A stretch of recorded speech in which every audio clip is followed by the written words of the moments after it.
ഇനി ധൈര്യമായി പറയാം, Neymar is back.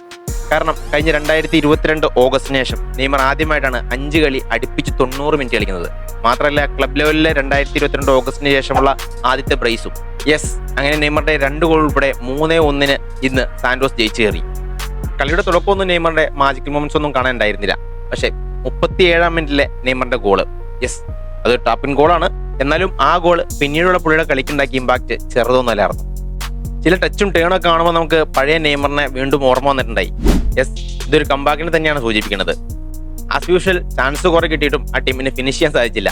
Chance create ചെയ്യുന്നുണ്ടായി, ഡ്രിബിൾ ചെയ്യുന്നുണ്ടായി, സ്കിൽ മൂവുകളുണ്ടായി. ആകെയുള്ള പ്രോബ്ലം എന്ന് പറഞ്ഞു കഴിഞ്ഞാൽ ആ ടീമാണ്. ഒരു വിഷനോ കോർഡിനേഷനോ ഒന്നുമില്ലാത്തൊരു ടീം.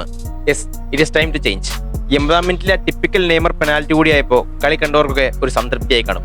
അങ്ങനെ അവസാനം നെയ്മറിന്റെ പ്രൈസോടുകൂടി സാന്റോസ് ഒരു കളി ജയിച്ചിരിക്കുകയാണ്. ഈ ഫോം തുടരാൻ കഴിഞ്ഞാൽ മേ ബി നമ്മൾ കേൾക്കുന്ന റൂമറൊക്കെ സത്യമാവാൻ ചാൻസ് ഉണ്ട്.